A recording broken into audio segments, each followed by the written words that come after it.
Welcome back, everyone. In our last video, we talked about triads on strings 1 through 3, and today we're going to be discussing triads on strings 2 through 4. And this is going to complete our set, and it's going to give you all the information you need to go and find the rest of the triads on the neck on your own time. So in our last video, we discussed a D major chord, and how this is actually the fifth, the root, and the major third of a D major scale. In this case, pattern 3 of the D major scale found here at the 3rd fret. We took that chord and then we put it through all the other inversions of D major on this string set, which gave us our root position of 1, 3, 5. It gave us 3, 5, 1, and then we're back to our 5, 1, 3. We then took that and we did cycle 4, C, F, B flat, E flat, A flat, D flat, F sharp, B, E, A, D, and G. And then we started going through all the other triads. We took our 5, 1, 3 and made it 5, 1, flat 3 to make a D minor. We took our 1, 3, 5 and made it 1, flat 3, 5, making it a minor. We took our 3, 5, 1 and made it a flat 3, 5, 1, making it a D minor.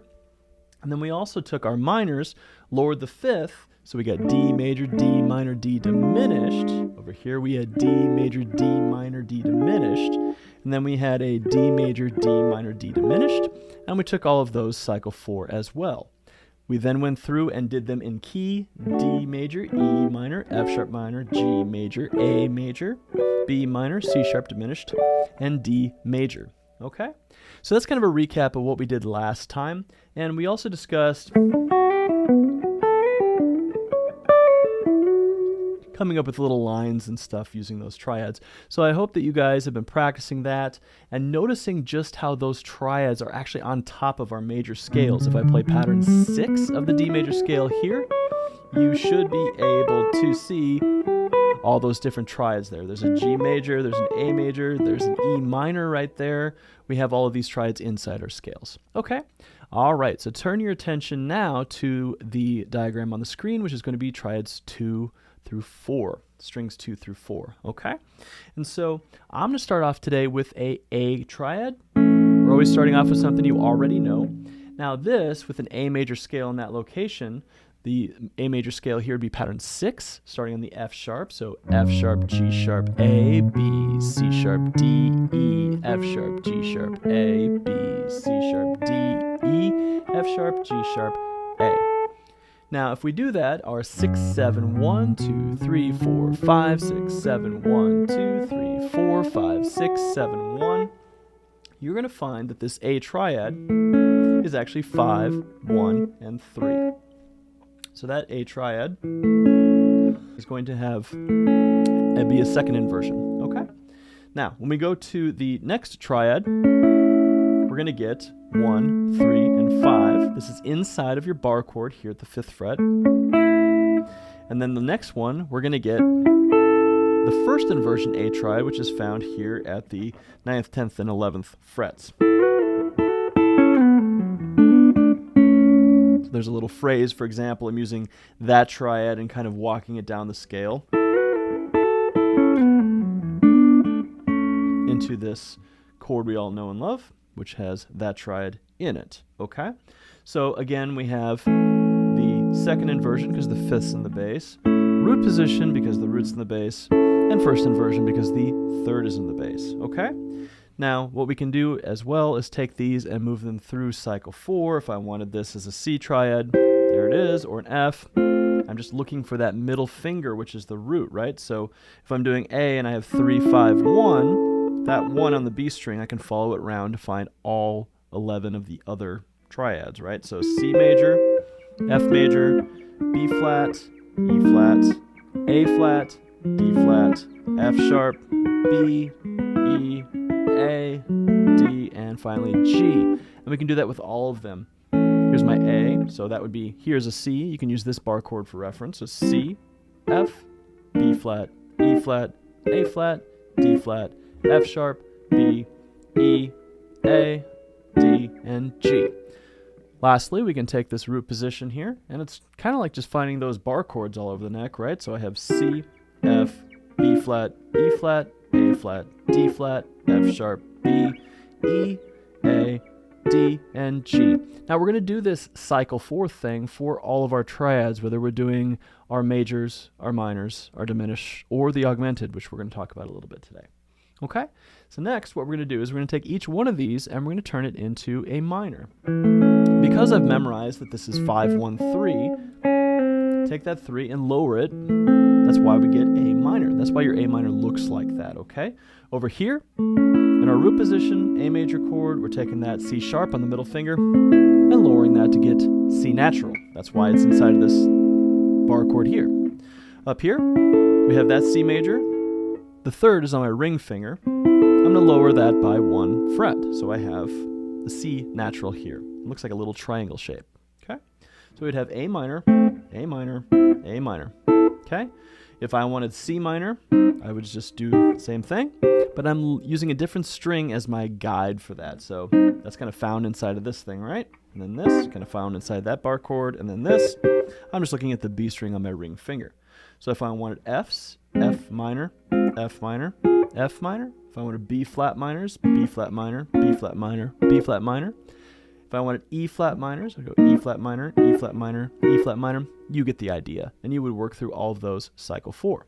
Okay, so let's move on to diminished. So I know I have my A major here as 5, 1, and 3. Then A minor was 5, 1, flat 3. So all I do is lower that E on my middle finger down to E flat. And there's my diminished, okay? And that's still called the second inversion diminished chord. Okay, so A diminished, second inversion. Up here, major, minor, diminished. The fifth was on the B string, okay? Up here, we had our major, minor, and now I'm going to take that fifth, which is here on the first finger, and lower that. So I get that for my diminished, okay? So we have A diminished, A diminished, A diminished, okay? And if some of these are just unfamiliar, so like this one here, I find a lot of students are kind of unfamiliar with that. As I'm going through, my pinky's on the root. So here's a C diminished, F diminished, B flat diminished, E flat diminished. Now you can do something like this. D diminished, E flat diminished, E diminished, F diminished, F sharp diminished, G diminished. You can do that type of thing too. I just find the memorization is a little bit slower for most people, okay? And then, if we want to do augmented, what we do is we go back to our majors, and what we're going to do is we're going to raise the fifth, okay? So that becomes this. Now, one of the reasons I did not talk about augmented in my first video is because I wanted to show you how it is a symmetrical structure, okay? And so what I did is I increased, the fifth by 1 fret here. So I have actually, we're going to call this E sharp, not F natural, okay? And then the same shape repeats all over the neck. It's really interesting how augmented does that on the guitar. Diminished 7th chords will do the same thing when we get to that later this summer, okay? Okay, so I have A diminished, or excuse me, A augmented, and A augmented. What I'm looking for is for one of my fingers to hide or be under a note. So right here, my first finger's on A, which is at the 2nd fret. Here, my middle finger's on A, and here, my pointer finger is on an A, okay? Now we could go back and do the same thing to the D chords we did on the top 3 strings. Here's D. I'm just going to raise my 5th, which was on that G string, right? Okay? And then we could go through and do this diatonically. So we are in the key of A on strings 2 through 4, so I have A. I'm going to go B minor, C sharp minor, D major, E major, there's my F sharp minor, okay? Now, if you're trying to find a way to figure out this G sharp diminished and you're kind of confused, just go up. You already have a minor on that 6th chord, so as we go to the 7 diminished chord, I can just make it a G sharp minor and think, oh yeah, I have to lower that to get that diminished. And then as you play through these things, it'll be easier for you to kind of make that transition, okay? And I always tell students, practice what you don't know. If this is tough, I'm just going to practice those last 2 chords maybe, if that's the thing that I'm really struggling with. And then I'm going to go through each inversion. Here's 1, 2, 3, 4, 5, 6, and then I would go 7, 1. And again, I could go G sharp minor, lower the 5th to get G sharp diminished if that's hard for you to think about. And then I would move on to my first inversion, A major, B minor, I could come down the neck to C sharp minor, right? D major, E major, and we have F sharp minor, G sharp diminished, to A. So last thing we're going to do today is we're going to talk about a chord progression. I'm just going to do a 1, 5, 6, 4 in the key of A. So that would be A, 5 would be E, 6 would be F sharp minor, and then D would be my 4. But I'm only going to do this using triads. Check this out. A, and then I'm going to go to its 5th, E major, but I'm going to be using these triads, right? That's the same as this A triad, A flat, G, G flat, F, E, right? Okay? So A, E, the closest F sharp minor, here, and then the closest D major would be here. And then I'm going to go to the next inversion. A, E, F sharp minor, E major. Go for the next inversion. A, E major, F sharp minor, D, and then I can finish it here. A, F, E, F sharp minor, D. So it sounds like this.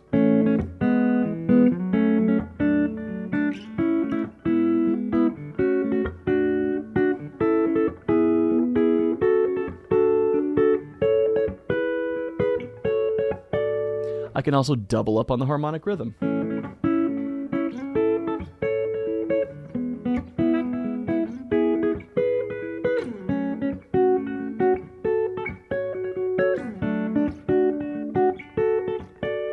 Okay, and this is how you can come up with some pretty cool rhythm parts. And you can actually come up with some interesting parts to play if there's more than one guitar player in a band. There's a famous song that goes...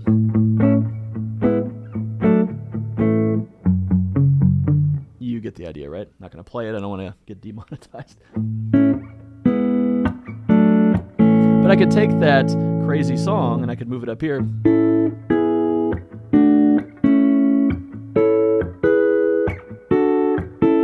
And I could actually use some triads to actually come up with different layerings of that thing. It's a really good idea if you're playing with another guitar player to do something like that. And you'll come up with some pretty interesting parts. If you're playing with a maybe less experienced guitar player, they're used to using cowboy chords down low, no problem. You don't have to, murky up the mix by playing huge bar chords. You can use these triads to get that taken care of, okay?